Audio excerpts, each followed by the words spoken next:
On this episode of How to Make Dinner, I'm making refried beans in the Instant Pot. I love refried beans so much, and actually refried beans when you buy them in the store are quite pricey. If you notice, you can buy a large can of pinto beans for like $1 or $2 most of the time, and the small cans of refried beans are usually like $3.99 or something. So it's definitely handy to learn how to make them yourself.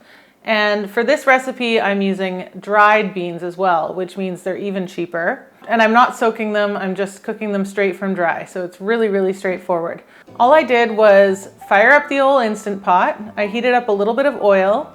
I cut 1 onion into a pretty fine dice, as well as smashed and sliced 4 garlic cloves. I threw those into the Instant Pot on the saute function just to kind of get them started.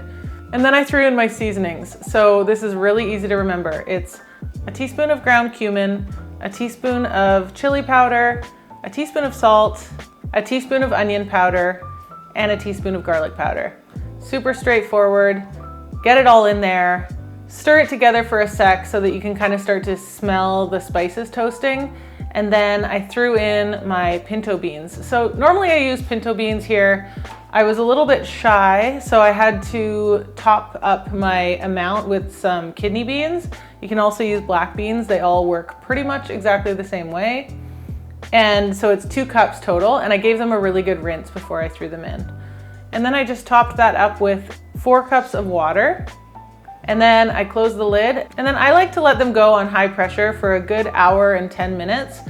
Just to make sure that all the beans are really cooked through. You can't really overcook them in this situation because they're gonna be mushed up anyway. And when they're done, you end up with this really nice kind of soupy, brothy bean mixture, and it's gonna look really runny, and that's okay. The next step is you can either use a potato masher or you can use an immersion blender. I actually don't own a potato masher right now, so I'm just gonna use this stick blender and blend it until it reaches the kind of texture that you want.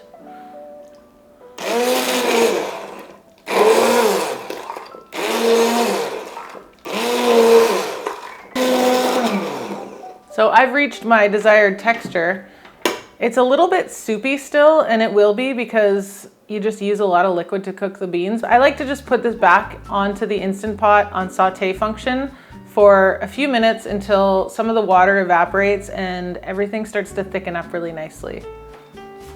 I forgot to mention, I also threw in a couple of avocado leaves. This is one of those ingredients that most people probably don't have on hand, but I happen to have some from Mais when I went there to make tortillas a few weeks ago.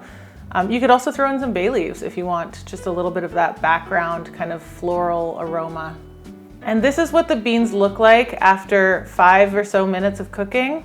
You can cook them to the consistency that you want. If you want them to be a little bit thicker or a little bit more runny, totally up to you.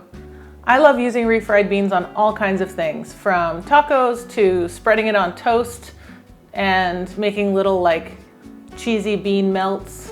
I use it on my potato nachos in little blobs like you saw a while back. I just love refried beans.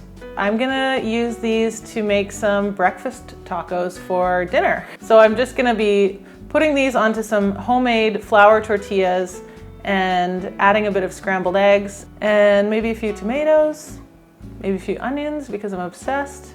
And this is gonna be dinner tonight.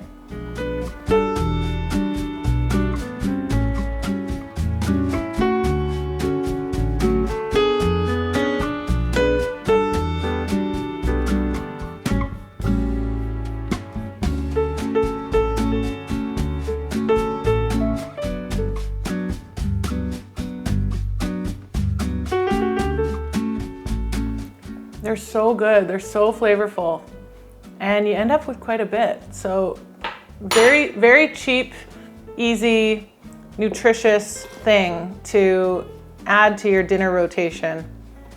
That is it for my refried beans in the Instant Pot. I hope you found this useful. Let me know what you're gonna eat with your refried beans. And thanks so much for watching, and I'll see you again in the next one.